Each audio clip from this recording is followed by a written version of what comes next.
Boa noite!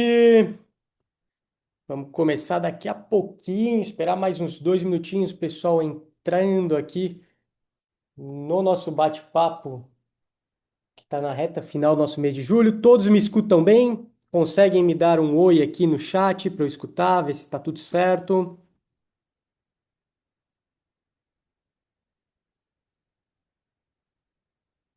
Tudo certo? Todos me escutam? Perfeito.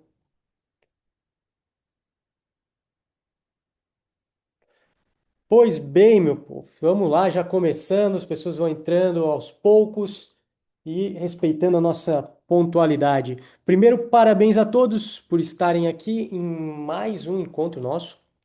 Como sempre, a gente sempre busca trazer aí bastante valor para vocês. Hoje eu vou falar de decisão, são 12 situações de decisão que eu acredito que o empresário pequeno ele precisa sim saber lidar e que eu tenho percebido, né, ao longo de conversas com empresários menores, ao longo das conversas com os meus mentorados, que estão no dia a dia e às vezes as coisas acabam travando. Então, tem aqui um framework simplificado. A gente vai falar hoje de situações e formas de analisar essa decisão e acredito que vai agregar aí para todos vocês. Então, novamente, parabéns por estarem aqui nesta noite. É um mês importante, o mês de julho. A gente está chegando aí o início do segundo semestre e a gente está chegando num período que daqui a pouco vem as eleições, que é um período que geralmente assusta um pouco o empreendedor. Mas como a gente é empresa pequena, nosso objetivo é ganhar market share, é ganhar, avançar no mercado e com isso não tem jeito. Sugiro a todos que peguem aí papel, caneta, para anotar o que a gente vai falar hoje aqui. O conteúdo ele está sendo gravado e a todos eu solicito que abram suas câmeras, que facilitam entender se vocês estão gostando ou não até para melhorar para os próximos encontros que nós temos aí ao longo do ano. Uma importante premissa aqui para a gente começar é que é, não tem, né? Não tem como a gente empreender sem a gente aprender a tomar decisão. E a tomada de decisão, ela nunca é 100% clara e ela nunca é sem riscos. Então, o que eu vou estar falando hoje aqui não vai tirar, não vai te isentar de correr risco, vai te ajudar a entender quais são os riscos que você acaba enfrentando aí ao longo do teu dia a dia. Eu vou começar a fazer a apresentação aqui, eu só peço que vocês coloquem no chat em que área, que setor que vocês atuam, até para eu poder, quem sabe, dar alguns exemplos que sejam das áreas que vocês atuam. Perfeito? Eu já vou aqui me colocar no cantinho. E aí, opa, começou a apresentação, educação física, nutrição. Dar uma aguinha aqui enquanto vocês me mandam as informações. E-commerce, negócio muito competitivo. Recrutamento e seleção, esse negócio interessante, muita empresa pequena precisa. Vamos lá, gente. Tá aparecendo a apresentação aí para vocês? Sim? Ok, joinha. Perfeito. Então, o nosso tema aqui é Decide Dói, né? E o gargalo da empresa ele não pode ser você. Essa dinâmica ela vai premiar, acho, toda a fase de crescimento do pequeno empresário, principalmente aquela pessoa que sai do zero, né? Aquela pessoa que sai do zero, ela tem um medo que é natural, que é de voltar para o zero, né? E aí, para não voltar para o zero, a gente fica microgerenciando as coisas e não avança. Começando aqui, deixa eu só pegar aqui que virou o lado. Uma premissa que eu acabei aprendendo com o tempo, vou colocar vocês em contexto, eu tinha uma trajetória diferente da maioria dos pequenos empresários, né? Eu primeiro trabalhei para os outros, trabalhei em grandes empresas para depois ter a minha empresa. Geralmente o pequeno empresário ele começa com muita atitude, etc. Eu já comecei com medo. E aí, aqui eu tomei essa foi o primeiro tapa na cara que eu levei de um cara mais maduro que eu no empreendedorismo, né? Sendo empresário, eu falei assim: olha, Henrique, a tua empresa não vai travar por falta de conhecimento, vai travar por falta de decisão. O que eu sugiro para vocês é que separem uma folhinha dessas que vocês utilizaram aí para anotação, que eu recomendei que vocês pegassem uma folhinha e um papel, e deixe um espaço para decisões que quero tomar de imediato e decisões que eu quero tomar no futuro. Ok? Isso é muito importante para que a gente tenha uma produtividade do conhecimento que a gente vai captando. Então, as empresas elas não travam por falta de conhecimento técnico, elas travam por falta de decisão. E cada vez mais, o gargalo vai ser a decisão do empreendedor, do empresário, do gestor. Por que que não vai ser conhecimento técnico? Cara, porque hoje a gente está caminhando para uma abundância de informação técnica, né? Então, existe muita frente de IA que está ajudando muito, isso aqui não é novidade para ninguém. Antes de eu falar das 12 questões que a gente vai trabalhar aqui ao longo do nosso encontro, é necessário a gente entender o que que é o padrão de comportamento. Então, qual é o padrão de comportamento para você deixar de ser gargalo? E aqui tem muita gente que quando eu falar vai dizer que eu não, vai pensar assim, ah, eu não sou assim. Esses dias eu tive conversando com o empresário, ele falando, não, eu sou muito humilde. Mas, pô, as atitudes não eram de pessoas humildes. E às vezes a gente não percebe. A gente se considera humilde, mas nós não temos como ser humildes em todas as questões da vida, tá? E aí o primeiro ponto é assim, pô, não seja preguiçoso. Cara, não ser preguiçoso, eu entendo que quem tá aqui, pra estar aqui à noite, né? Pô, vai estar me escutando, tá estudando. Preguiçoso não é. Porém, a maioria das pessoas também trabalha o dia inteiro. Todo mundo, né? Todo adulto responsável, ele trabalha o dia inteiro. O que que diferencia você conseguir avançar com um projeto novo de não avançar é você ter a atitude de começar a dar o passo na direção correta. Então, assim, o fato de você trabalhar o dia inteiro, às vezes você continua sendo preguiçoso. Você só está reagindo às situações da empresa e não está fazendo o que vai mudar ela. E é difícil fazer isso, tá, gente? Sim, com bastante experiência, eu digo isso para vocês. A gente vai recebendo todos os inputs que são necessários, porém a gente vai entendendo que, pô, colocar as coisas em prática não é tão fácil. E a gente vai deixando para depois, e vai deixando para depois, vai deixando para melhorar depois, até o dia que o negócio começa a dar uma afundada. Porque as coisas elas não acontecem de uma hora para outra. Tu não perde um grande cliente de uma hora para outra, a tua taxa de renovação, o teu churn não muda de uma hora para outra, as pessoas não pedem demissão de uma hora para outra.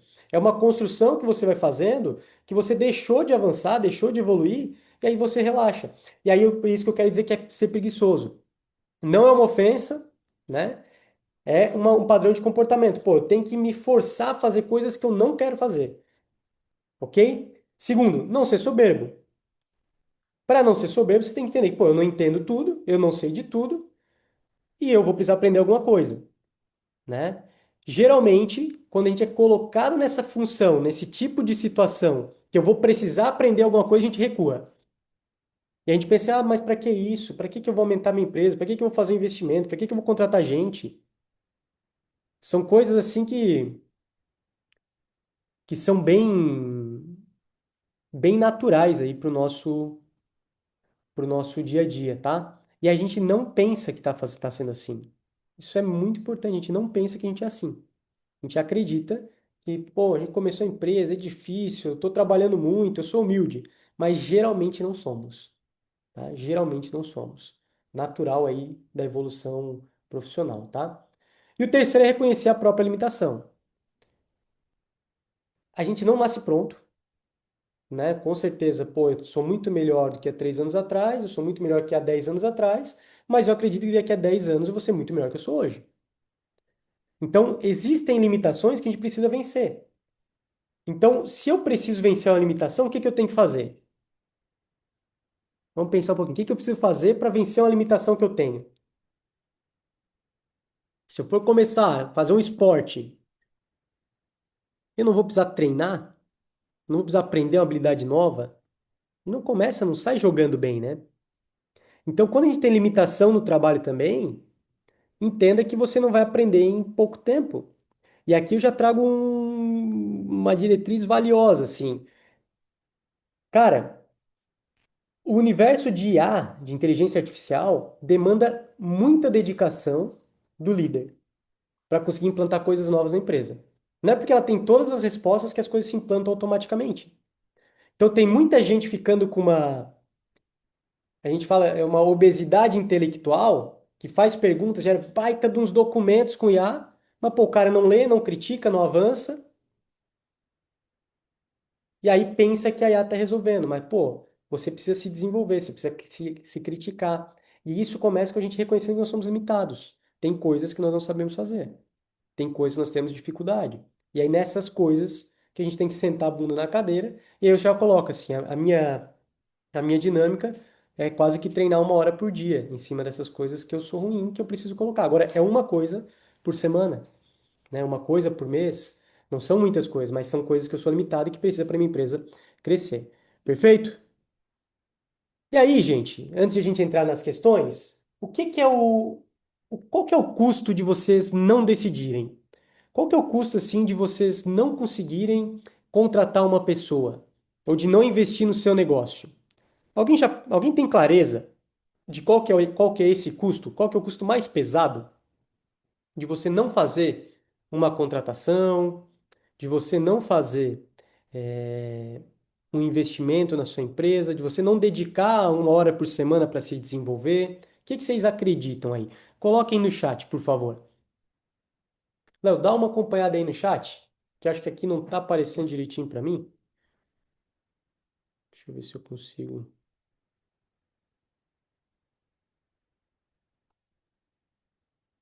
Pois bem, vamos lá. Agora apareceu. Atingiu o teto de horas de trabalho, a gente é pessoas. Ok. Não é só isso, né? Ficar para trás frente à concorrência, também não é só isso. O maior custo que a gente tem de não tomar as decisões é a gente não realizar os nossos sonhos. É a gente não realizar aquilo que a gente acha que a gente merece. Porque justamente é isso que a Tamires colocou aqui, ó. Chega um momento que se eu não decido, eu não decido, eu fico esgotado, eu começo a trabalhar por mês, né? Eu começo a trabalhar demais, e aí na prática eu não consigo mais avançar. Aquilo que eu comecei imaginando que é minha empresa, que todo mundo conhece a empresa, imaginando, pô, vai ficar grande, eu vou ganhar muito dinheiro, etc, né? Ninguém faz a empresa para ganhar um salário, né? A gente sempre imagina que é um bom negócio, né? Então você começa a entender que não existe decisão certa, né? Não tem 100% certo uma decisão, porém, eu preciso decidir e correr algum risco, senão eu não vou chegar onde eu quero. E aí, como decidir, né? Como decidir é o que muda o jogo de você tomar um risco de maneira organizada e orientada. Porque não vai dar de eliminar o risco. Então, pô, se eu quero realizar algo maior, eu preciso tomar risco. E não tem jeito, tá, gente? A decisão ela vai acontecer de duas maneiras. Ou ela vem pelo estômago, tá? Que aí já é meu próximo slide aqui. Depois eu respondo o Lucas aqui, já viu a pergunta, tá? Ou ela vem pelo estômago, que é quando a gente se sente tão pressionado a fazer alguma coisa e a gente vai lá e faz. Só que isso é baseado na emoção. Ou você faz isso com uma premissa técnica. E aí você está separando emoção de resultado. Quando você pega um comentário, como o da Mayara colocou aqui, ó, que, pô, eu tô ficando para trás da concorrência, você começa a ver todo mundo se movimentando, eu tomo a mesma decisão, eu tô decidindo por emoção. Isso aí que acontece em toda empresa, tá? Aconteceu conosco esse ano, por exemplo, foi um erro estratégico que a gente tomou de movimento com outros players do mercado que a gente tinha enxergado, fora do nosso nicho, que a gente acabou tomando a direção errada. Que é meu mentorado, já comentei isso com eles. Então, as decisões têm que ser baseadas na informação. Quando eu não me baseio e vou muito no feeling, porque eu sinto que estou ficando para trás, às vezes o mercado inteiro tá ficando para trás.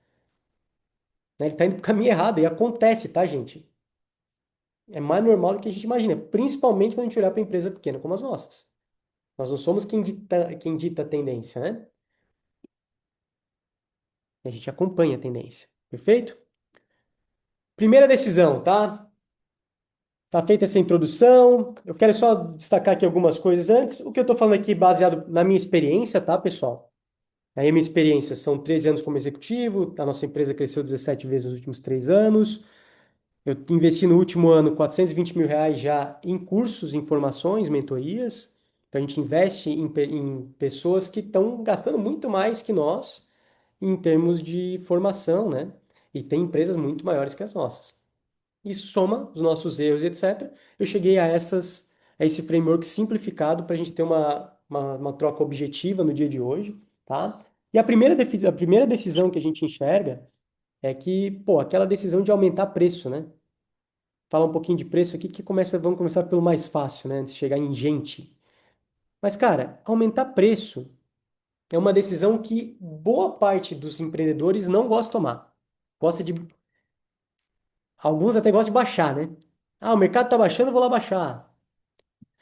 O aumento de preço tem dois caminhos. Um realmente é você acompanhar o mercado, etc. Mas o segundo deles, né, a forma de você decidir de maneira mais técnica como você faz o aumento de preço, basicamente gira em função da tua capacidade de entrega. Então, quem é prestador de serviço aqui tem uma situação. Eu sou prestador de serviço, eu tenho um limite de horas. Eu estou ocupando 90% das minhas horas disponíveis. Eu tenho que aumentar preço. É o primeiro passo para eu crescer. Eu cresço via aumento de preço, para ganhar um pouco mais de margem. E aí as pessoas ficam com medo porque elas não fazem uma pequena prática, que eu chamo de cenário A, B, C e D. Qual que é o cenário A? Pô, qual que é o atual? Se eu continuar do jeito que eu tô, quanto que eu vou ganhar? Qual que é o lucro da minha empresa? São contas que a gente tem na mão. Ah, não, pô, se eu continuar do jeito que tá, a empresa vai dar prejuízo. Pô, então tá, então esse é o cenário que você tem na mão. Se você não mudar, se você não decidir aumentar o preço, não tem jeito. Isso acontece. Segundo, cenário pessimista. Pô, se eu aumentar o preço e eu perder 10% dos clientes, quanto que eu vou perder? Terceiro cenário, realista. Pô, será que eu vou perder cliente mesmo? Eu não vou? O que que seria real aqui? Não vou perder ninguém, mas vou conseguir clientes novos que eu consigo todos os meses. E o terceiro, otimista. Às vezes a gente aumenta preço e vende mais, porque a gente está com uma demanda reprimida, tá? Estou com uma demanda reprimida, estou aumentando o preço e sigo aumentando e não para de aparecer cliente. E aí é a hora de surfar, de fazer margem. Então, o reajuste de preço, ele protege a margem. E como você decide? Baseado nos cenários. Não fazer nada é uma decisão também. Então, quando a gente aumenta o preço, a gente, teoricamente ou tecnicamente, eu estou tentando trabalhar para aumentar o valor que o cliente deixa pelo tempo de relação que ele tem conosco, que a gente chama de LTV. Isso quando eu estou perto do limite da entrega. Se eu não tenho, né, vamos dizer que, pô, ao contrário, eu estou com 30% da minha agenda cheia. Faz sentido eu aumentar preço? Geralmente eu não gosto. Geralmente eu não gosto. A gente sempre trabalha em oferta e demanda. Então, isso é uma prática que eu aprendi numa das maiores empresas que eu trabalhei. Os donos não tinham medo de aumentar e baixar preço, por oferta e demanda. Uma lei fácil, todo mundo conhece essa, né? Oferta e demanda é meio que todo mundo já escutou, é papo de bar, é papo de família. Então, aumento de preço a gente trabalha em função disso. Ok? Segunda decisão, pô, redução de preço. Redução de preço não pode vir do medo de levar um não. A redução de preço ela vem de dois pontos. A primeira é que um aprendizado que a gente. Olha, a gente ganhou isso com o tempo e demorou para a gente entender isso, tá? Tudo aquilo que eu erro no processo de venda e no meu investimento, na minha estratégia de marketing ou de posicionamento, quem gosta um pouco mais, eu pago no fechamento da venda. O que que eu quero dizer com isso? O que que eu quero dizer com isso? Se você não trabalha, não aquece bem seu cliente, seu cliente não está bem consciente, ele não teve uma jornada de conhecimento da oferta que você vai fazer, é natural, é natural que você tenha que ceder mais preço, ou seja, tem que negociar mais preço na hora de fazer a sua venda. Você não consegue botar pressão de preço. E aí a gente erra, tá, gente? A gente erra diariamente, porque não tem como ser perfeito. Então o cliente ele tem diversas informações sendo recebidas o tempo inteiro. Então a gente vai para a outra linha. Então, se eu não consigo, e aqui é o grande insight, tá? Se eu não consigo gastar com marketing, não consigo, ó, pô, Henrique, eu trabalho o dia inteiro, eu não tenho mais tempo, eu não consigo absorver mais clientes, mas eu vou contratar uma pessoa e vai aumentar minha oferta Só que eu não sei como lotar a agenda dela. Cara, começa por preço. Começa baixando o preço. Porque o gasto com marketing, principalmente para quem gasta zero ou gasta muito pouco, ele é difícil de mensurar. Quem trabalha com poucas pessoas, três pessoas na empresa, quatro. Agora, depois de um tempo, você começou a encher a agenda da pessoa. Aí eu posso começar a aumentar preço e posso começar a investir em marketing. Então entenda que o aumento de preço necessita um aumento de posicionamento. O aumento de posicionamento você vem por dois fatores. Ou eu trabalho muito bem a imagem da empresa, do produto, que a gente fala aqui de estratégias de marketing, ou eu viro o rei do processo de venda.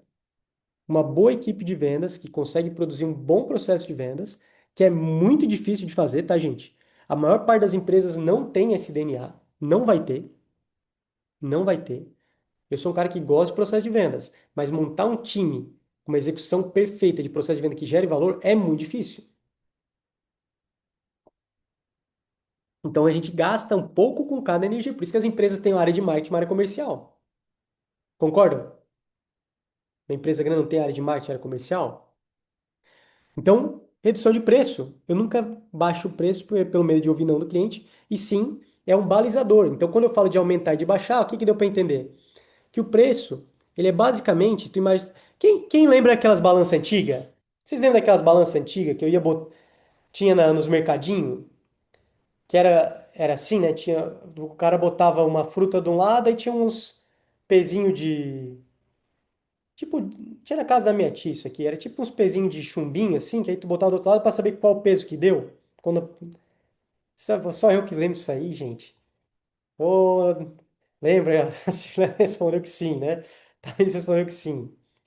O preço é mais ou menos isso. Você vai ter de um lado a tua equipe comercial enfrentando o mercado, etc, que é essa briga. E do outro lado, você vai ter o que você tem para ofertar. E o preço ele vai acabar te ajustando. Pô, tô com a equipe muito comercial muito forte, mas pô, não tenho, o mercado não está atento para essa equipe. Eu tenho mais motor de venda do que equipe. Pô, então eu posso ajustar um pouquinho de preço para equilibrar. Ou não, minha equipe comercial ela é fraca. Minha equipe comercial ela é fraca. Eu não consigo, eu tenho muita demanda de mercado. O cliente quer fechar comigo, mas a equipe está repelindo esse cliente. Pô, eu baixo o preço. Então esse ajuste dessa balança é uma boa métrica, assim, você entender que o preço ele ajusta bem. Então, sempre que você trabalha preço, você ajusta por demanda. Perfeito? Coloquei algumas coisas aqui que eu gosto, né? Ou eu baixo o preço para um estoque parado. Então, pô, tem um estoque parado, negócio que não vai produzir na minha empresa. Sou um lojista. Pode baixar preço, né? Baixa preço por quê? Porque aí tu vai ter um baixo esforço e um baixo impacto. Não vai ficar aumentando estoque depois de coisa parada. O outro lado são jogadas estratégicas. O que que é uma jogada estratégica? Pô, eu vou aumentar a minha capacidade de oferta. Vou entregar mais aí para o meu cliente. Se eu vou entregar mais para o meu cliente, para o mercado, e eu preciso vender mais, faz sentido eu ir baixando o preço antes. Faz sentido eu montar uma estratégia de preço antes. E aí a gente usa qual técnica? Cinco porquês. Cinco porquês é a causa que a gente tenta buscar de, olha, meu produto não vende. Será que é preço? Eu vou tentando entender, né? Pô, será que é uma falha no processo de venda? Será que é falta de oferta? Será que é falta de busca de clientes? Será que é falta de investimento em marketing? Você vai testando isso para ter certeza que é preço. Muitas vezes não é. O mercado ele não é 100% eficiente.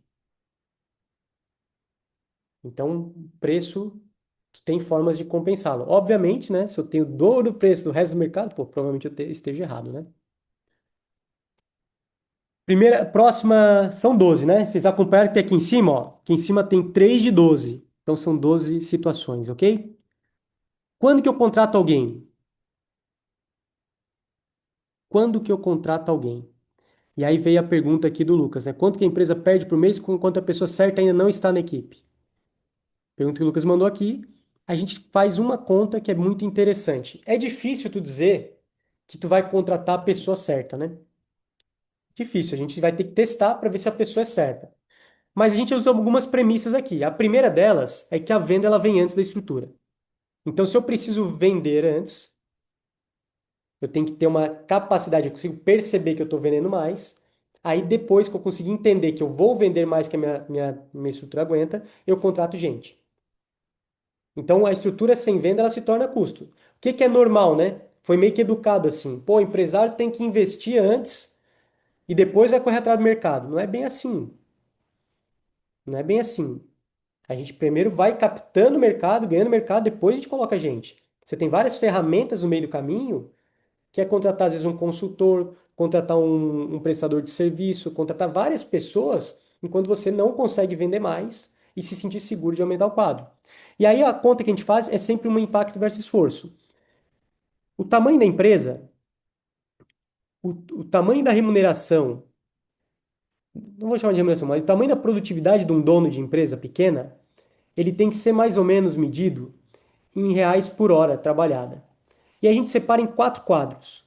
Quadro de tarefas de R$ 10 por hora trabalhada, R$ 100 por hora trabalhada, R$ 1.000 por hora trabalhada e R$ 10.000 por hora trabalhada. Uma empresa de dezenas de milhões, né? Uma empresa para onde a gente está querendo construir os nossos próximos anos, eu e a minha sócia, a gente tem que ficar focado em tarefas de R$ 10.000 por hora. O que são tarefas de R$ 10.000 por hora? Adicionar um novo canal de aquisição, estruturação de um time de vendas, revisão de processo de vendas, desenvolvimento de novos produtos, coisas que trazem muito resultado. O que são tarefas de R$ 1.000 por hora? Fechar um negócio importante, fazer a conversão de um cliente, atendimento e prospecção, são coisas que geram esse tipo de valor. O que são tarefas de R$ 100 por hora? Acompanhamento de algum funcionário, de uma operação, ver se está dentro da qualidade, se não está. R$ 10 por hora. Pô, respondeu WhatsApp, dúvida de cliente. E aí, pessoal, não é que eu não vou fazer tarefas de R$ 10 por hora. Entendam, né? Eu tenho lá a mentoria, por exemplo, eu respondo os meus clientes. Tem cliente meu que sabe que eu respondo. Falo ali, mando, cobro eles, converso. São atividades que não me geram R$ 10.000 por hora, mas são tarefas que fazem parte de eu tá atendendo aqui. Agora, tem dúvidas mais simples que hoje eu não posso responder. Pô, dúvida de um lead interessado, alguém que às vezes não está preparado ainda, porque eu não tenho mais tempo, né? Então você vai começando a entender, pô, quanto que a empresa deixa de ganhar? Ela deixa de ganhar a capacidade de produção de reais por hora que o dono tem. Então, se eu libero mais espaço da minha agenda, eu tendo a provocar maior crescimento da empresa. E a maior parte das pequenas empresas não cresce porque o dono não tem espaço de agenda para cuidar da área comercial, tá? Geralmente não tem. O cara cuida muito de operação, ele cuida de compra, ele cuida de entrega, ele cuida de atendimento ao cliente, ele cuida de responder um WhatsApp, fazer um financeiro, mas não cuida de buscar novos clientes. E aí o negócio trava. O cara às vezes até sai, né? Faturava zero, montou um negócio, e está faturando 20, R$ 30.000 por mês, às vezes 100, mas não é quanto, não sobra aquele dinheiro que ele gostaria que sobrasse. Mas geralmente é aqui que está o problema. Então você contrata gente boa, e aí é um ponto importante. Se você não contratar uma pessoa boa, o que que vai acontecer? Você vai ficar fazendo tarefas de R$ 100 por hora, que é cuidar dessa pessoa, dos erros que ela faz, da revisão, de estruturação de parte técnica.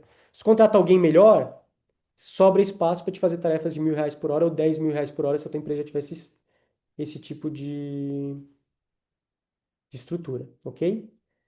E para isso funcionar na prática, você precisa do primeiro ponto, que é ter um processo. Você não consegue contratar ninguém se você não sabe explicar como que ela vai ser medida. O que que ela tem que fazer, como ela tem que fazer. É um outro ponto também. Tu não contrata alguém para desenvolver processo. Tu desenvolve um processo, depois tu contrata alguém.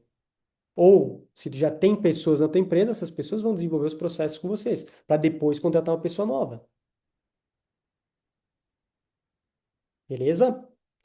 Então, sempre que a gente trabalha aqui, a venda vem antes da estrutura. Primeiro eu forço a venda. E como é que eu forço a venda? Pô, tô aumentando a empresa, tô aumentando a empresa. Eu tô pagando caro para um consultor vir aqui 2 tardes por semana.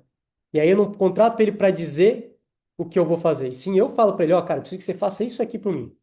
Desenvolve isso aqui, desenvolve isso aqui. Uma mão de obra qualificada, que eu não preciso pagar um mês inteiro de folha, e eu pago ali o valor por hora. Ok? Próximo ponto. Quando que eu demito alguém? Então, pô, decisões. Falamos de aumento de preço, redução de preço, contratação, agora demissão. Demissão acontece principalmente, tá? Quando tem um problema de cultura, de valores. E aqui eu vou falar que Olha, por uma amostragem que eu conheço, eu diria que 95% das empresas escrevem missão, visão e valores e não tem utilidade, vira só uma coisinha, uma frasezinha colada na parede. E missão e visão e valores serve justamente para isso, para você guiar as pessoas e dizer para elas o que que elas não podem fazer. Então, quando você desliga uma pessoa, é quando tem uma falta grave em algo que você não admite na sua empresa. É um comportamento. Esse é o primeiro quesito de demissão imediata. O segundo pode ser por performance. Então a gente tem dois pontos. A gente tem que separar bem aqui. O que que é pessoa física, né? Pô, o Henrique tenta na vida pessoa física. Rolou aquela trend, né? Quem viu a trend aí da TFPJ nas redes sociais? Todo mundo viu?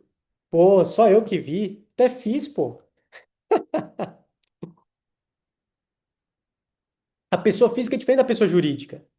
A pessoa física, pô, eu quero ser um bom marido, quero ser uma pessoa legal que inspira os outros à minha volta, que ajuda, etc. Né? Tenho as minhas questões espirituais que eu busco me desenvolver, quero, pô, cuidar das pessoas, quero ajudar, etc. Agora, a pessoa jurídica tem que ser técnica. Então, eu posso gostar de uma pessoa, trabalha aqui, pô, que eu acho super legal também na empresa, só que ela não me entrega resultado. E aí é PF e PJ separado.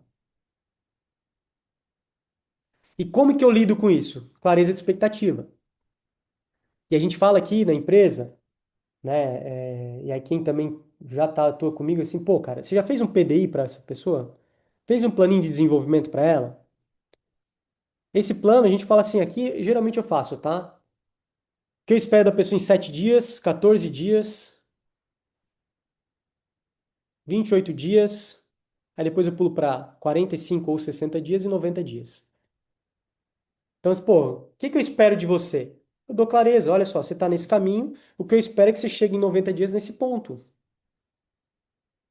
Se eu não dou essa clareza, eu não estou sendo justo também para demitir a pessoa. Então tem alguns pontos. Eu demito uma pessoa se o valor que ela fez, né, ela feriu, ela está mentindo, ela não dá para confiar, sinto que não vou. Aí beleza, desligamento. Depois eu vou avaliar, pô, se a pessoa tem capacidade e comportamento para se desenvolver para aquela função. Se ela tem, eu dou a oportunidade, dou em 90 dias com clareza para ela, eu espero isso aqui de você, se não der certo, a gente não vai conseguir avançar nessa função. Aí você pô, deu 90 dias, você toma uma decisão, ou você faz mais um plano de 90, ou você desliga a pessoa. Quer dizer, você pode errar nesse plano também. Mas é importante você trabalhar com frentes. Então, como que você decide?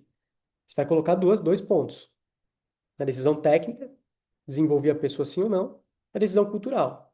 Pô, a pessoa está dentro da cultura, a pessoa tem valores fortes, pensa parecido contigo, tem a ver com a tua empresa, etc. Mas ela não tem desenvolvimento técnico, é fácil desenvolver a parte técnica, tá? O contrário não é verdadeiro, né? Se a pessoa tem a parte técnica, mas não tem o valor cultural, fica difícil você manter ela no teu time. Próximo ponto. Quando é que eu vou promover alguém? Esse é um ponto legal.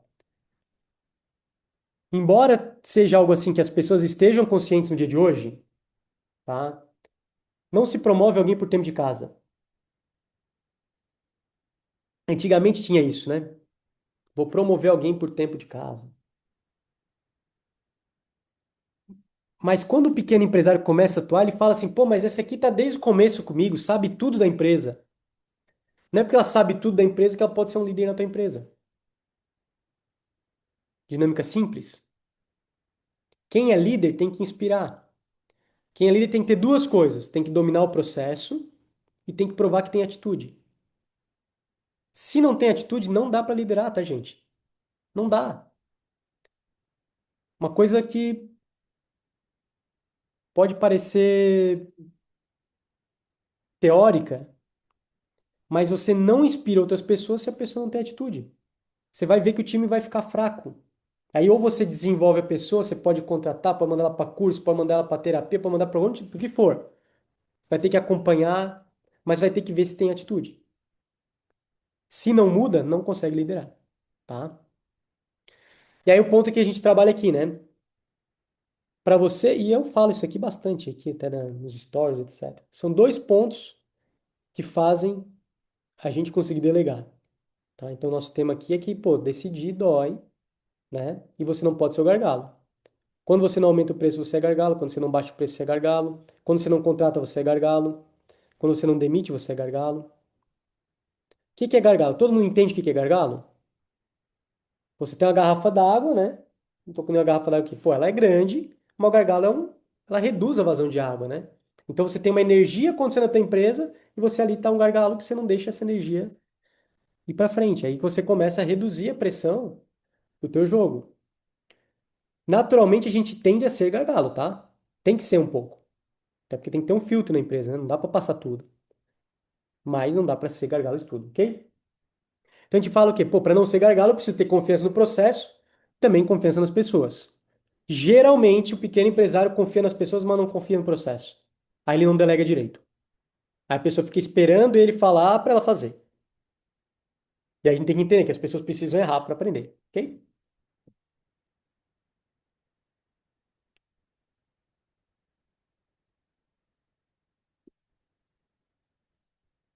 Outra decisão.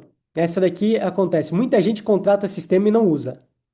Eu acho que isso aqui, quem tem loja é campeão disso. Toda loja pede um cadastro do cara, né? Toda loja pede um cadastro do cara. Agora, pouquíssimas lojas mandam uma mensagem ou fazem uma oferta de um produto a ver com que eu comprei. Tem gente que manda, né? Pô, tem um cashback, mas não manda oferta nenhuma. É raríssimo acontecer. Eu vi, ó, recentemente, acho que nos últimos 6 meses, eu vi uma pessoa fazer, foi o vendedor, não foi a empresa. A vendedora viu que eu tinha lá um cashback, ela mandou algumas opções de coisas que ela achou que eu gostaria. Então, quando a gente contrata um sistema, ele vai servir para algumas coisas. Primeiro, não é para enfeitar a tua empresa. Onde a gente fala assim, pô, tem tudo no meu sistema, mas não usa nada. O sistema ele te ajuda a ter previsibilidade e dar escala na tua empresa. Não é necessário toda empresa ter sistema, tá, gente? Não é necessário. Se tu não tem capacidade operacional para ter o sistema, você vai validar de outra maneira no início. Vai ter um processo no caderninho, vai ter um processo numa planilha Excel. Porque um processo manual e que não funciona bem, ele vira o caos, né? Porque aí você vai ter, ah, isso aqui tá no sistema, isso aqui não tá. Isso acontece direto, tá? Tem gente que às vezes fatura 500 mil por mês, 600 mil reais por mês, e tem coisa que tá no sistema, tem coisa que não tá. Daí o cara não sabe quanto que tá entrando na empresa, não sabe quanto tá saindo, não sabe quanto tá pagando, não sabe se tem alguém roubando, se não tem. É difícil de controlar, tá? É difícil de controlar. Então, se o processo ele funciona no papel, ele vai funcionar no sistema. Se ele não funciona no papel, ele não vai funcionar no sistema, porque a culpada é você que não está acompanhando. E ninguém na tua empresa vai acompanhar se você não acompanhar. Perfeito? Então, como que eu tomo a decisão? Vou botar o sistema. Qual o ganho de produtividade em horas que eu vou ter? Principal ponto. E você vai perceber que quando a gente coloca um sistema na empresa, alguma coisa nova, um CRM, aí esse sistema tem RP, tem CRM, tem BI, mas quando a gente coloca um sistema na empresa, a equipe tem que dizer, putz, aqui demora muito mais. Tá demorando muito mais para eu botar no sistema, Henrique. Pô, vou produzir menos. Só que é o seguinte, se eu falar para a pessoa o seguinte, ó, eu quero ver qual foi a tua produção na semana, ela vai perder 2 dias inteiros para juntar informação. E ainda vai me dar informação errada. Não é porque ela está baixando a produtividade, é porque ela não está fazendo metade do serviço. Geralmente quem faz o acompanhamento gosta de ter um sistema. A gente tinha uma vendedora e todos os dias ela anotava para mim todas as conversas que ela fez no WhatsApp, todas as pessoas que ela chamou no WhatsApp e dava uma quantidade final do dia. E quantas vendas que ela fez.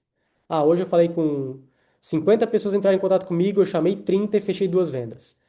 Amanhã ela vai me dar o número dela. Pô, todo dia no caderno, tá, gente? Todo santo dia no caderno. Eu perguntava, ela me dava na hora. Pô, botei no sistema. Quantos dias demorou para ela começar a usar o sistema? Zero. Ela era a maior interessada. Então, muitas vezes a gente, né, como empresário, a gente quer muito lucro, que é um assunto que a gente vai falar, quer botar a mão no dinheiro e não bota dinheiro na empresa. Que às vezes você precisa ter alguém na tua empresa trabalhando, sendo administrativo, etc. Você está pegando mais lucro que você merece, né? Que a empresa é assim, ela consegue rodar assim por um tempo, agora não roda assim para sempre. Então, para eu contratar um sistema, decisão que a gente mede em produtividade em horas.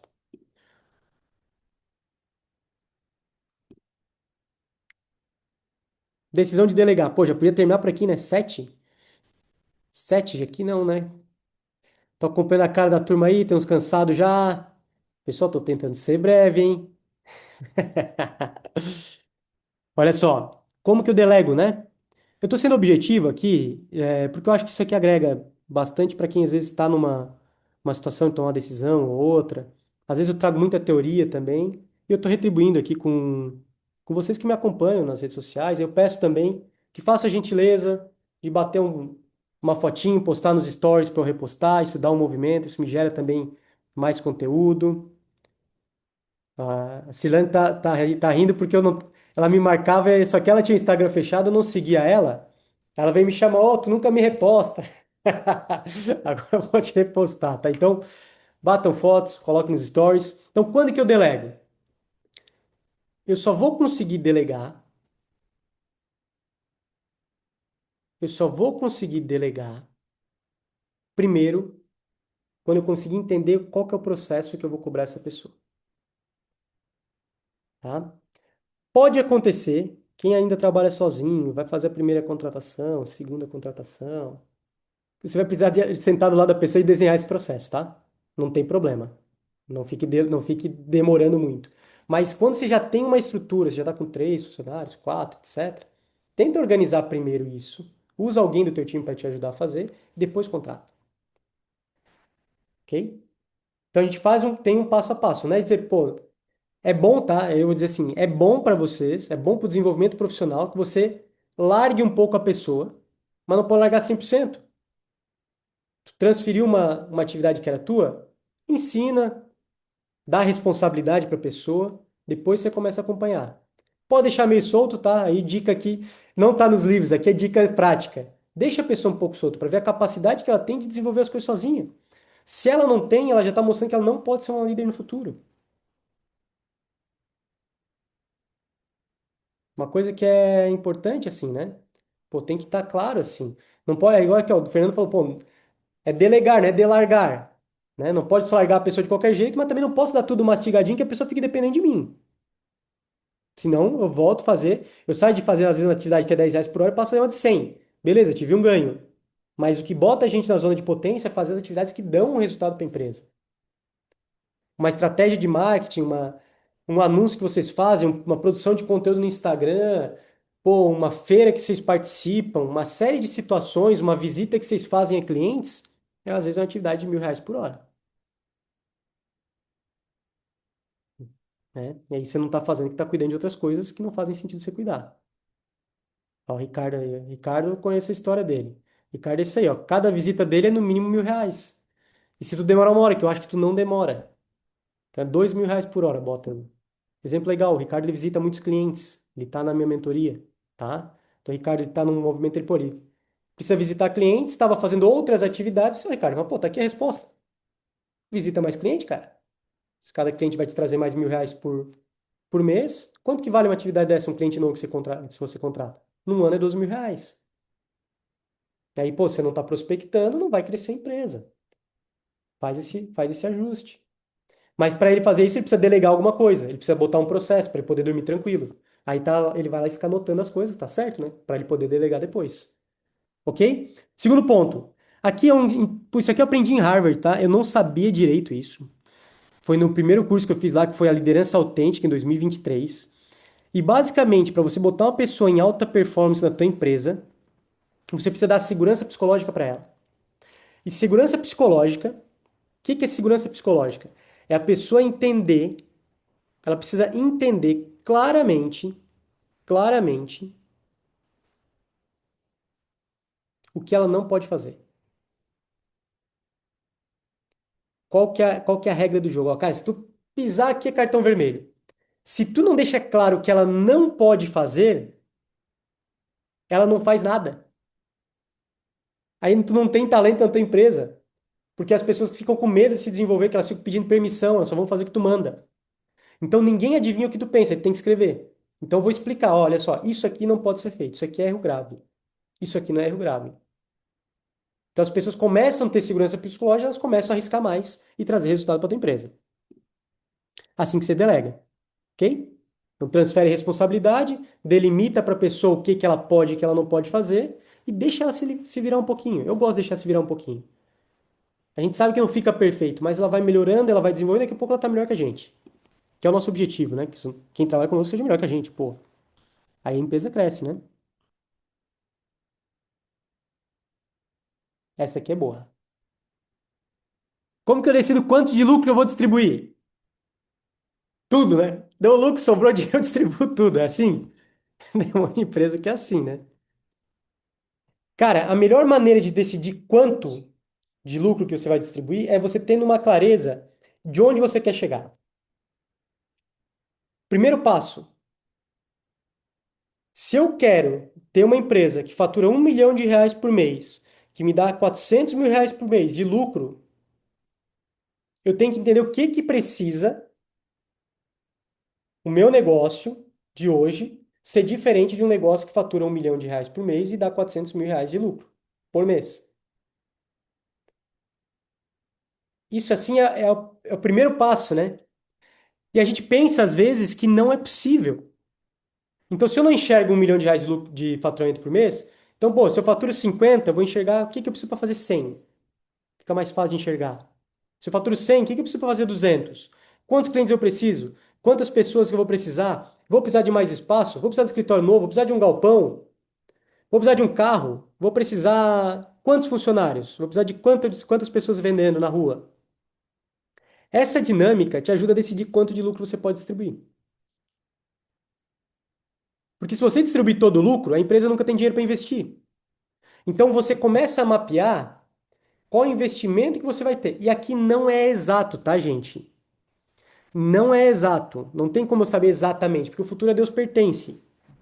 Mas se eu conseguir enxergar onde eu quero chegar, eu vou entender que eu não posso distribuir 100% do meu lucro. Porque daqui a pouco eu tenho que ir para um escritório novo e eu vou precisar de mais R$ 200 mil. E eu vou precisar contratar mais 6 pessoas, só que eu vendo com prazo de 6 meses. Com mais 6 pessoas eu vou gastar mais R$ 36 mil por mês. Eu vou precisar de mais R$ 200 mil de caixa. Pô, vou precisar de 400. Putz, aí o que aconteceu? Se eu distribuir todo o lucro e não economizei esse dinheiro, eu não consigo crescer. Ou eu cresço e fico apertado, que acontece muito. O que mais acontece, aí eu digo assim, o que mais acontece, ou o cara não cresce, ou o cara cresce e fica apertado. Aí ele fala assim, putz, bom era a minha empresa quando faturava 100 mil, não tinha problema, sobrava a mesma coisa que agora. Quem já ouviu isso aí? Quem já ouviu algum familiar falando isso aí?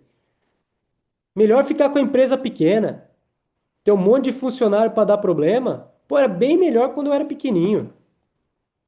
Nunca ouvi ninguém falar isso aí, só eu que ouvi.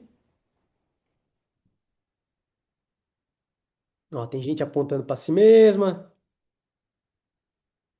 Isso é super comum. Super comum. Basicamente, que você está com a distribuição errada de lucro. Você paga mais para você do que você deveria. Então, uma forma de você conseguir entender, pô, Henrique, não tem na minha cabeça uma clareza de onde eu vou chegar em 3 anos. Mas tu consegue enxergar 1 ano e meio. Comece fazendo esse mapa. Pô, onde eu consigo chegar em 1 ano e meio? Bota lá a meta, né?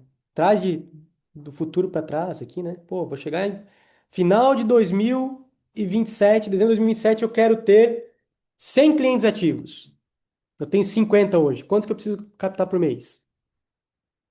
Coisa simples, né? Mas você vai fazendo, pô, daí desenha. Aí você vai entender, pô, mas se eu tiver toda essa quantidade de clientes, eu vou ter que ter mais estoque. Se eu tenho que ter mais estoque, eu tenho um desencaixe de fluxo de caixa. Então, vai dar ou não vai dar? Ser empresário, gente, é técnico também. Não dá para ser só emoção. Então, entenda o que que a tua empresa vai precisar para depois decidir quanto tu distribui de lucro. Porque essa é a diferença, talvez, de você lá na frente, tá botando no bolso aí, teu e da tua família, R$ 200 mil por mês, e tu passar o resto da vida botando 15, 20. Se tu perguntar para qualquer cara que cresce, qualquer cara que é gigante, eu tive a sorte de conviver com alguns caras que faturam bilhões hoje. Alguns eu trabalhei para eles, outros são pessoas que eu conheci, que eu fiz negócios. sempre foi investir na empresa. O velho da van fala bastante, né? Tem um corte do velho da van que fala, pô, melhor ser um dono pobre de uma empresa rica, né? Um dia tu vai ficar rico também. E aqui é um erro gravíssimo. Então, quanto que eu decido distribuir de lucro? Não sei, Henrique, não sei. Pô, distribui então 50, 70% desse lucro como salário, deixa 30% aí. Todos os meses, vai guardando até o dia que você vai decidir fazer alguma coisa. Bom era ser o contrário, né? Pô, se a empresa dá muito lucro, segura. Aí é finança pessoal, né? Vamos segurar um pouco, principalmente quando a empresa começa a dar resultado. Às vezes a empresa não dá resultado para sempre. Quantos casos a gente conhece? O cara começou, a empresa começou a dar dinheiro, comprou carro, comprou casa, vai ver o patrimônio pessoal do cara, às vezes tem 7, 8 milhões de reais. Patrimônio da empresa, zero. Distribuiu demais. Beleza? Então, a forma, né? Tem dois caminhos. O caminho número um, desenha onde tu acredita que consegue chegar, entende o que que você vai precisar ter naquela empresa no futuro, estrutura, número de funcionários, se tem estoque, se não tem, você vai ter que dar prazo de pagamento, você vai ter que investir em mídia, como você vai construir essa estrutura para entender o que que você vai ter, o que que você vai precisar de dinheiro no bolso para chegar onde você deseja. E aí você vai começar a guardar um pouquinho por mês. E talvez você vai decidir que você não quer chegar no final de dezembro de 2027 naquele tamanho, tu vai querer chegar em 2028, porque você vai ter que abrir mão do teu padrão de vida. A outra forma, também faço muito aqui com o meu pessoal, mas o cara já tem um negócio, mas pô, ele tá sobrando 15 mil e ele quer que sobe 30. Beleza, quer que sobe 30. Faz a conta inversa. Quanto eu preciso vender para sobrar 30? É viável com a estrutura que eu tenho hoje? Ah, é viável. Então dá o gás para chegar no 30 e você ficar feliz logo. Depois tu trava no 30, não pega mais que 30 e continua nesse gás que vai começar a sobrar dinheiro. E guarda dinheiro para a empresa crescer. Porque eu tô falando muita coisa prática, tá? Se for usar a teoria de administração, etc., pô, o cara não quer que tenha um salário fixo ali, o mínimo possível, e distribui uma vez por ano. Mas não é a realidade nossa. O Brasil incentiva a distribuição de lucros. A gente é isento, né? Até 50 mil reais por mês é isento por sócio. Então, naturalmente, as empresas tendem, ao invés de pagar um salário, um prolabore, fazer isso através de distribuição de lucros. E tenha bem separado conta de PF e PJ, tá? Isso aqui eu não vou falar hoje, não é o tema do dia. Mas, pô, para você decidir quanto lucro, tem que estar bem organizadinho, né? O que que é meu custo de pessoa física, PJ, não gastar mais na pessoa física que você pode. Imagine que você não é dono da empresa, né? Perfeito? Vamos lá, próximo ponto. Financiar ou pagar à vista.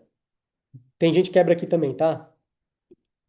Principalmente lojistas. No Brasil,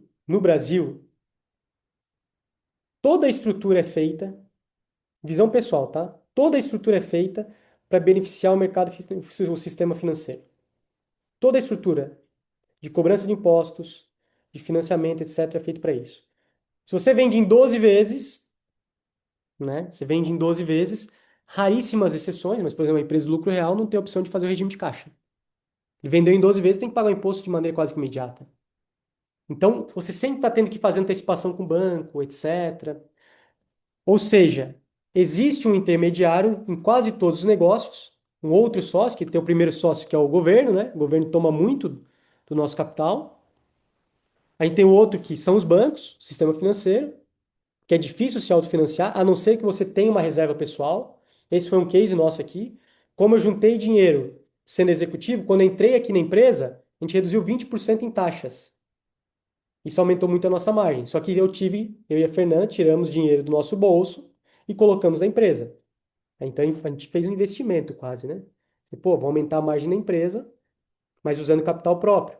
Que quem fazia isso antes eram os bancos. Então quem antecipa tem um custo alto. E aí você tem alguns caminhos.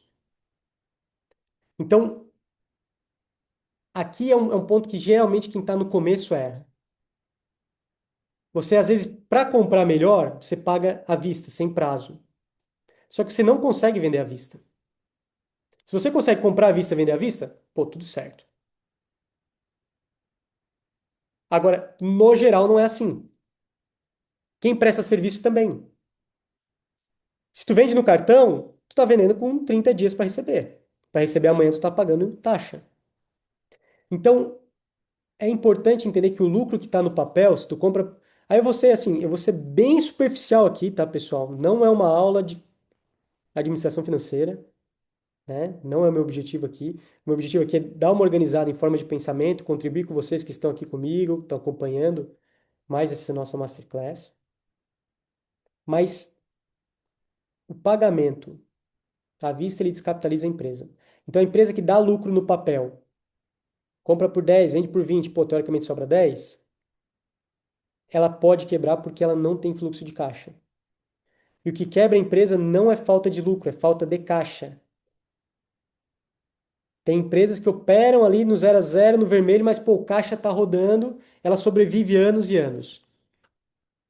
Então, uma forma simples de decidir se eu vou financiar ou pagar à vista é entender qual prazo que eu recebo. Se eu recebo em 12 vezes, é bom pagar em 12 vezes. Porque funcionário não dá para pagar em 12 vezes salário, né? Paga à vista. Aluguel, paga à vista. Imposto, lucro presumido tem uns 3 meses aí de carência. Mas o simples paga praticamente à vista. Pô, se eu vendo em 12 vezes, eu tenho que tentar, ao máximo, diluir um pouco meus investimentos. Então, pô, eu vendo em 12 vezes. Como que eu compro os computadores aqui da empresa novos? Dentro dessa premissa, vamos ver se todo mundo entendeu. Se eu vendo em 12 vezes os meus planos, os computadores que eu compro aqui da empresa, eu vou comprar em qual prazo? Ó, o Fernando já está capitalizando 21 vezes. 12 vezes, né? 12 vezes ou mais, se não tiver o juro embutido, mas geralmente tem, né? 12 vezes. Então, pô, comprei em 12, vendo em 12. Por quê? Se eu pagar à vista, eu tô aqui acho com uns 8, 9 computadores. Deve ter uns 40, 50 mil reais de computador aqui. Pô, se eu vou pagando à vista, eu tiro 50 mil do caixa. Contratando mais duas pessoas, estamos contratando mais duas pessoas.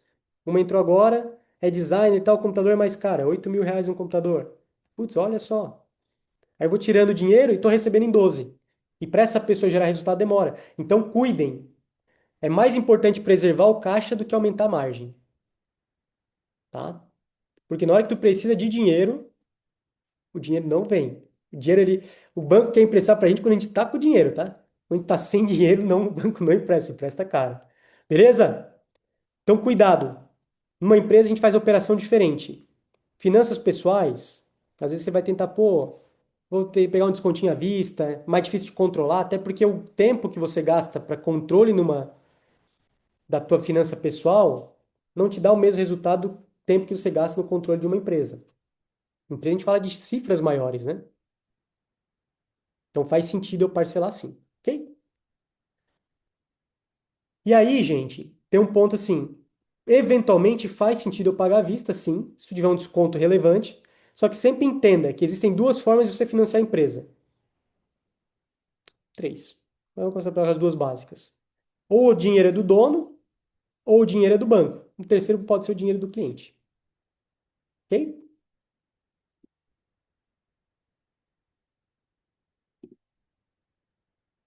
Esse aqui também, ó. Não sei se tem médico hoje aí, mas, pô, médico erra bastante aqui. O cara começa a ganhar um dinheiro, vai lá e bota uma puta de uma clínica. Aumenta espaço, aumenta a despesa física, mas não aumenta a fonte de receita. Então, sempre que eu aumento o custo fixo, pô, preciso de um espaço maior, preciso de uma loja nova, preciso de um espaço novo, preciso de uma unidade nova. Aqui também, pô, o cara começa a ganhar um dinheiro, abre um negócio atrás do outro, né? Todo mundo conhece alguém assim, né? O cara começou a ganhar dinheiro, pô, ele vai lá e abre outro negócio. Faz um negócio com o cunhado, faz um negócio com o amigo e vai botando. De repente ele está com um custo fixo elevado, ele é o provedor de capital, pô, as coisas começam a dar errado, a empresa vai tudo pro saco. Ou o cara, pô, começa a botar loja atrás de loja. Ou sai, né, de um escritório menor que pagava 2, 3 mil reais por mês de aluguel, vai para um de 12, de 20. Então, essa dinâmica de aumento de espaço tem que tomar cuidado. Aí, ó, o Gustavo está querendo decidir com o estômago, né? Trabalho no online que abriu um espaço próprio. Mas a pergunta é, se eu abrir um espaço próprio, qual o resultado que eu vou ter? Qual o aumento de receita que eu vou ter? Eu estou no momento de expansão aqui, a gente vai pegar mais um espaço. Mas por quê? Porque eu preciso botar mais gente para vender. né? Preciso de mais gente para produzir resultado. Então faz parte do show, mas pô, se eu vou aumentar o espaço, como eu vou aumentar a receita? Não aumenta só o teu custo, aumenta a receita de forma proporcional. Outra pergunta que é boa, tu tá perdendo venda por falta de espaço? Ah, tô perdendo venda. Quanto? Quanto de venda que eu tô perdendo? Pô, já trabalho 12, trabalho 8 horas por dia. Tô perdendo venda. Tá, mas vai trabalhar quantas? 14? Vai encher as 14 horas? Vai aguentar a porrada? Ah, pode fazer sentido. Não, não vai dar. Vou trabalhar as mesmas 8, não vai aumentar a receita. Então, vai ser marginal, vai aumentar um pouco o preço. Então, cuidado, porque isso aqui é muito decisão de ego, né? Todo mundo quer, tá, gente? Todo mundo quer um escritório bonito, todo mundo quer empresa bonita. Lembro de um empresário grande que falou uma vez, pô, demorei 30 anos para botar um escritório bonito. Meu concorrente botou em 5 anos de empresa. O cara quebrou, eu tô vivo. Então, cuidado. Aqui é um ponto cuidado. Outra pergunta que é importante, pô, o teu caixa aguenta no mês fraco? A maior parte das pequenas empresas depende de a gente estar tocando. Mesmo a minha empresa já tem processos, já tem modelo de entrega, já tem coisas acontecendo que eu já consigo distribuir alguma coisa aí, a Fernanda já distribuiu. Mas, pô, se der alguma coisa muito errado conosco, o faturamento cai. E aí tem caixa para aguentar? Então cuida com o aumento de espaço, tá? Vocês estão vendo que eu trouxe tudo coisas que são do dia a dia, né? Alguma dessas dúvidas deve ter respondido algumas questões de vocês. Pô, aumento de preço, baixo preço, quanto eu distribuo de lucro, será que eu vou para um espaço maior? Se eu pago à vista, se eu não pago? São coisas bem práticas aqui. Então estou ajustando um pouco de pensamento aí, beleza? Essa é boa também. Devo contratar um gerente? Todo mundo quer, né? Contratar um gerente para não trabalhar mais. Vou contratar um gerente para minha empresa e não vou trabalhar mais, né? Vou sair do operacional. Pô, não é por aí, né? Quando que eu vou contratar um gerente? Primeiro, para eu ter um gerente numa empresa pequena, eu preciso de capacidade de pagamento, que é óbvio, mas eu preciso de processos e indicadores para eu poder controlar o cara.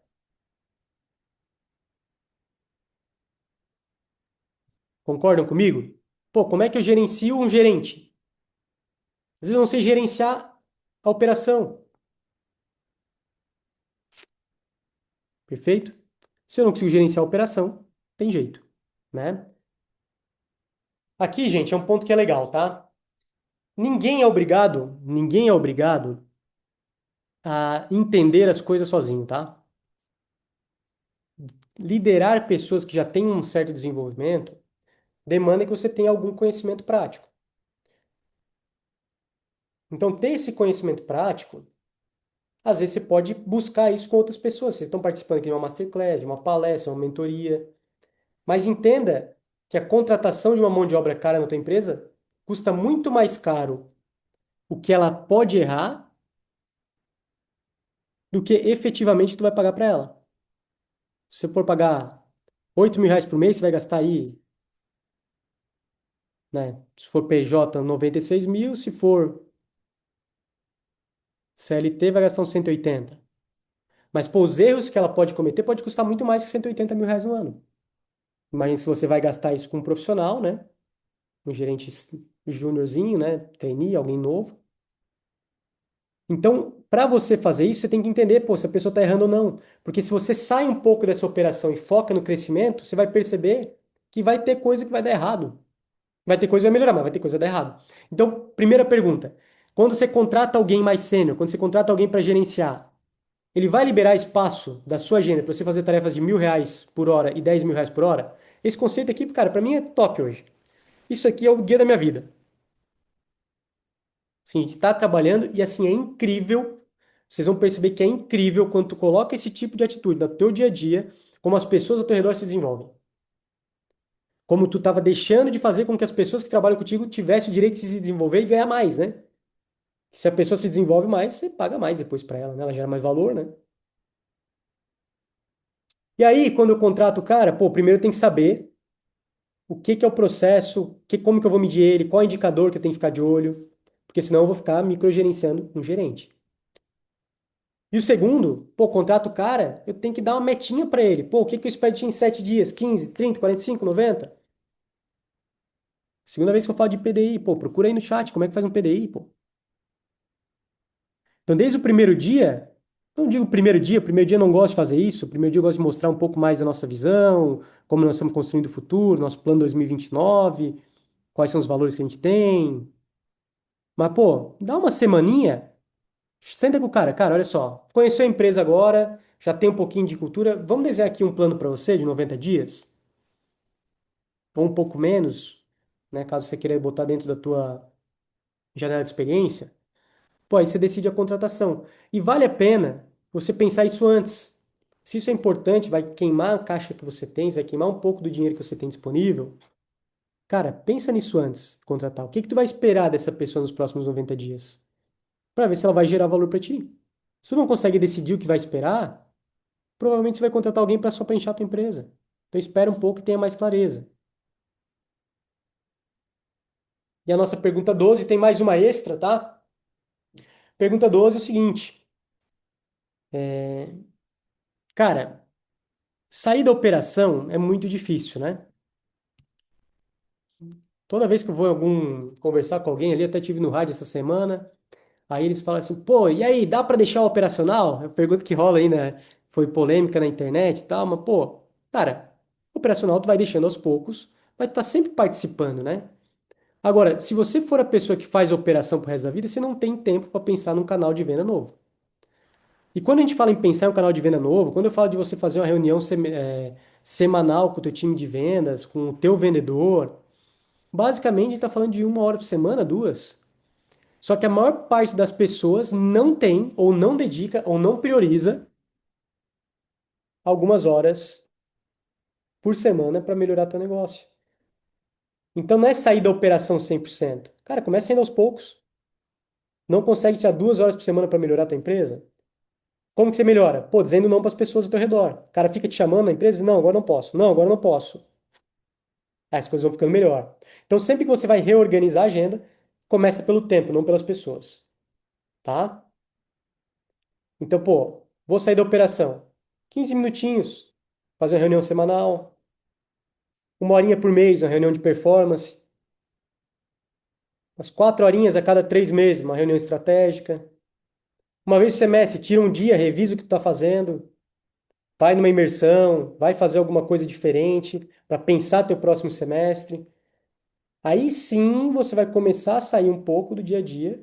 E mesmo assim, né, quem me acompanha um pouco mais aí, sabe que, pô, a gente tá viajando, tá trabalhando, né?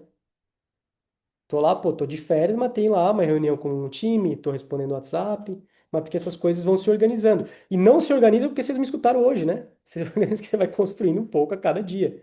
Premissa básica.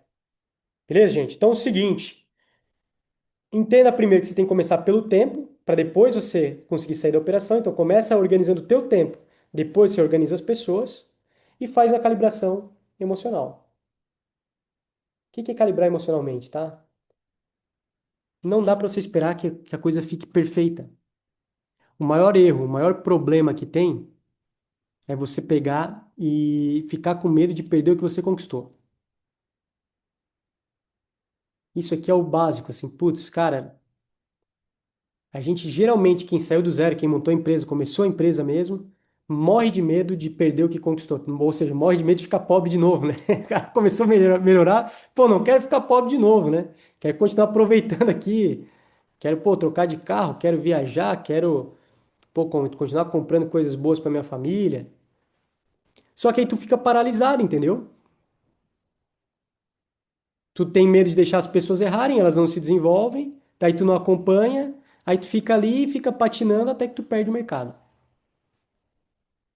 Então, o ponto de partida é tu alinhar a parte emocional, de, pô, eu construí isso aqui, eu vou conseguir fazer novos negócios, eu vou conseguir melhorar, eu vou ter. E aí é um ponto assim, cara, todo mundo, né? Não sei quanto tempo de estrada vocês têm, mas todo mundo já fez uma cagada, né? A gente já errou. Todo mundo erra, fica sem bater meta, perde dinheiro e faz parte do show. Ou você vai ficar trabalhando sozinho pro resto da vida, né? Se você não se permite errar, você não vai permitir os outros que errem também, tá? Então, a gente fala aqui, né, que ficar esperando o momento perfeito é uma procrastinação sofisticada, né? Não quero fazer, vou enrolar, por isso que eu falo, decidir dói, né? Você se torna o gargalo da operação. E aí, gente, assim, pô, aqui eu já tô chegando no finalzinho, hoje eu fui um pouquinho mais breve, até que eu tive alguns feedbacks que as últimas vezes demorei um pouco mais. Mas a gente trabalhou com 12 pontos. 12 pontos que eu achei normal, né? Se eu começo a sair um pouco, se eu não começo, da sair da operação, se eu contrato alguém para coordenar o meu time, se eu contrato ou se eu demito, se eu aumento o preço, se eu não aumento. Mas, cara, tem uma decisão que é o core de tudo isso aqui, é se tu quer ser empresário mesmo ou não. A maior parte das pessoas pensam que querem ser empresárias, mas a maioria delas só quer um emprego bem remunerado, com uma certa liberdade. Isso muda totalmente a tua forma de tocar o negócio, tá? Muda totalmente a forma de tocar o negócio. E aí, pensando bem assim para ficar bem claro o que eu estou pensando, tu tem que saber que assim, não é porque tu tem talento numa coisa que tu vai ser empresário. Pô, sou um bom vendedor, sou um bom comprador, sou um bom estrategista, sou um bom líder, sou um bom psicólogo, sou um bom médico. Não é por isso que você vai se tornar um bom empresário. Pode ser que se você for um bom empresário, você se torne um médico melhor ainda. Né? A Fernanda fala muito isso. Pô, ela é uma personal trainer que ela fala assim, pô, eu não era a melhor personal trainer, mas o fato de desenvolver minha empresa, de ter mais recursos para investir, eu fui me tornando cada vez melhor. Meu time vai se tornando cada vez melhor. Só que isso demanda uma decisão, não é ter talento. É você não querer esconder o teu talento, porque a hora que você vai mostrar isso pro público, e aí hoje com rede social, eu digo, pô, dói pra caramba, você tem que se expor, você tem que visitar clientes, você tem que ser rejeitado todo dia. Então, pô, eu quero ser empresário ou eu quero ser só um técnico que ganha bem? E talvez um dia o meu negócio não fique de pé. Porque se você quer ser um técnico que ganha bem, cara, começa a guardar dinheiro, entendeu? Tá ganhando bem? Age igual um funcionário. Pô, guarda aí 20, 30% do teu salário, vai guardando a tua pessoa física, porque você não tem estômago para ser um empresário. Agora, se tu quer realmente ter uma empresa, contratar gente, se desenvolver, fazer as coisas acontecerem de verdade, trabalhar até tarde, trabalhar no domingo, mas também do outro lado, realizar teu sonho, né? Pô, quais são teus sonhos, cara? Lembra lá, eu falei, qual que é o maior custo, né? Qual é o maior custo de você não fazer aquilo que tem que ser feito? Porra, o maior custo é tu abrir mão do teu sonho, cara, né?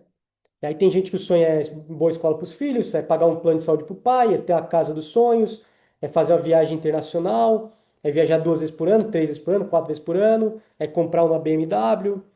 Outros não, pô, outros eu quero ter uma casa de campo, outros eu quero me aposentar com 50 anos, quero vender a empresa, mas é um sonho. E para te atingir esse sonho, porra, é foda.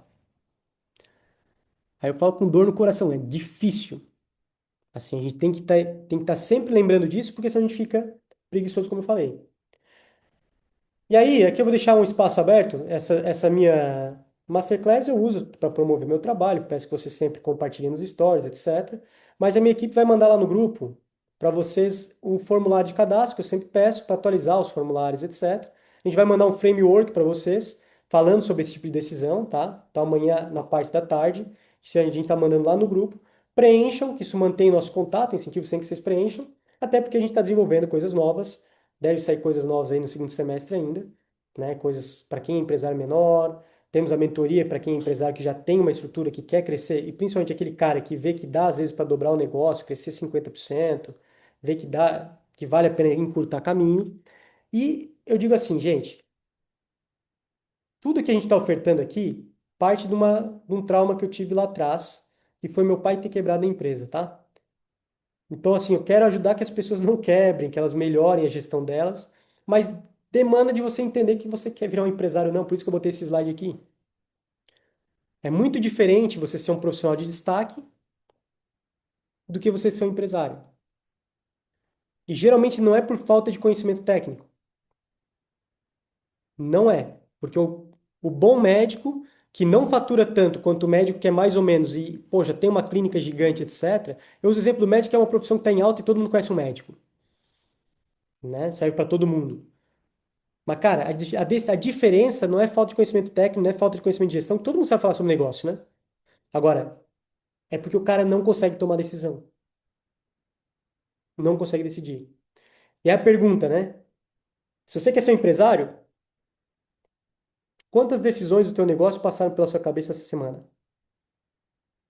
De todas as decisões que tiveram que ser tomadas, quase todas foram você que decidiu? Ou tu deu espaço para alguém errar na tua empresa também? E talvez acertar e fazer melhor que tu fez? Então, para a gente conseguir mudar essa camisa, né? Pode ser um técnico. Eu sou um gestor, né? Um executivo. Mas, pô, para eu me tornar o empresário que estou me tornando, que eu acho que vou ficar um empresário muito bom, né? Um empresário em formação, já colaboro com bastante gente, mas acho que a gente pode produzir muito mais. Nossa empresa está no ritmo de crescimento gigante, né? Quem tem aí acesso da mentoria, eu vou compartilhando um pouco do que é o nosso lucro, como a gente está fazendo para crescer, quais as melhorias que nós estamos colocando. Mas, cara, o principal ponto é que eu tenho que construir pessoas capazes de decidir na empresa. Não pode depender só de mim. E aí, como você faz essa virada? Começa por primeiro ponto, que é a agenda. Você não muda teu modus operandi se tu não mudar a tua agenda, tá? Não adianta. Não adianta trabalhar muito se tu não tiver uma agenda organizada. O que que é uma agenda organizada? Pô, horário para fazer atividade que vale R$ 1.000 por hora, R$ 10.000 por hora. Então, separar aquele horário para fazer aquela atividade, o negócio não anda. Eu tô aqui porque isso aqui é uma atividade que me rende R$ 10.000 por hora. Toda vez que eu venho aqui, mais cedo ou mais tarde, fecha uma mentoria, vira algum cliente da nossa empresa de personal trainer, cria uma relação que daqui a pouco se torna um negócio. Então, entendam que a importância da agenda. Agora, por exemplo, tinha um momento que eu organizava as mensagens que vocês recebiam aí. Hoje eu não organizo mais. Tá perfeito? Não tá perfeito. Mas poderia estar pior se eu estivesse fazendo. Hoje está acontecendo melhor, tá tendo mais mensagens, tem mais interação. Essa dinâmica é importante, tá, pessoal? Aqui é uma decisão que é dura. E ser empresário é uma profissão. Primeiro é a decisão, depois você entende que é uma profissão, você tem que se desenvolver. Assim como ser um nutricionista, um psicólogo, qualquer profissão que vocês desejam aí. Ok? Chegando a parte final, tá, pessoal? Então, sem rotina de gestão, tudo é urgência, você não vai ser um bom gestor. Se você não tiver esses três tipos de rotina, quais são? Rotina comigo mesmo. Bota aí 1 hora por semana ou por dia, de horário fixo, que você vai mover o teu negócio para onde você deseja. Então, para eu mover a empresa para a visão de longo prazo, como é que eu faço? Ok? Segundo, tem que implementar ferramentas novas. Eu estou dedicando 1 hora por dia para a implementação de ferramentas novas, de controle de qualidade da empresa. Nesse movimento, está todo mundo que está ao meu redor trazendo coisas novas também. A empresa vai para frente. Eu dedico 1 hora por semana em processo de vendas. Toda semana eu sento e olho o processo de vendas, discuto alguma coisa com a equipe de vendas. Às vezes é uma frase que muda, uma palavra. Faz parte do show. Segunda rotina de gestão. Pô, reunião com os outros. Essa é mais difícil ainda, tá? Reunião com os outros demanda casar a agenda, tem, a, tem, tem que ter paciência, às vezes você não tá com paciência. Mas, pô, eu tenho que ter uma agenda. Mas se uma agenda estiver bem construída, tenho tempo comigo mesmo, tenho tempo com os meus liderados, tenho rituais, reuniões semanais, reuniões por dia de semana ou por mês. E o terceiro, cara, pô, tu tem que ter uma rotina de desenvolvimento de pessoas. Tem que ter ali um momento, que seja final do dia, meio do dia, que você vai sentar e vai trocar uma ideia com o pessoal que tu trabalha, dá uma dica. Cara, olha só, a gente tem que ir por esse caminho, tem que ir por aí. Isso aqui é papo de 15, 20 minutos. Mas tu dá direção, vai dando direção, a pessoa vai se desenvolvendo, vai te escutando, vai entendendo como tu pensa. De repente o negócio está andando. As pessoas se desenvolvem, depois os processos vêm desenvolvendo. Ok? Finalizando. Então, a cadência que sustenta o controle, pô, acompanhamentos semanais. O que que precisa ser dito toda semana? O que que na tua empresa precisa ser dito toda semana? Para você mesmo, para os outros, né? O que que precisa ser dito mensalmente? Aqui, ó, se a tua empresa é pequenininha, 15 minutos, tá? Bati a meta, não por que que eu não bati? O que que eu vou ajustar no próximo mês? Trimestralmente, pô, reunião estratégica, visão de médio prazo. Como eu vou terminar esse ano? Semestralmente, como eu vou terminar o semestre? Como eu vou fazer os próximos semestres? Lembre-se sempre que para liderar, você não vai, as pessoas não vão adivinhar o que você está pensando. Então explica, acompanha e dá o exemplo, ok? Fechando aqui, Agradeço aqui a participação de todos. Vou pedir mais uma gentileza. Pessoal, quem puder entrar no meu Instagram e mandar um direct com feedback, sugerindo alguma melhoria, para ser mais direto, eu fiz uma dinâmica diferente, trouxe aqui um problema e solução, né? Um caminho. Então, faça a gentileza, quem tiver esse tempo, de mandar um feedback, o que que a gente pode melhorar, o que que foi bom, o que que não foi. Entendam que o comportamento que a gente quer provocar é um movimento que vai movimentar outras empresas, outros empreendedores. E saiam daqui, né? Saiam daqui com uma resposta que é muito importante. Cara, aonde eu quero chegar? E mais importante ainda, por que que eu quero faturar mais? Por que que eu quero que a minha empresa cresça? Esse é o preço de você não avançar. Beleza? Não esqueçam de preencher formulário para a gente mandar o framework amanhã para vocês, para a gente entrar em contato com vocês. E peço que continue acompanhando aí nas redes sociais. Foi um prazer estar com todos vocês. Muito obrigado pelo carinho, pelo tempo de vocês. E até a próxima. Um grande abraço.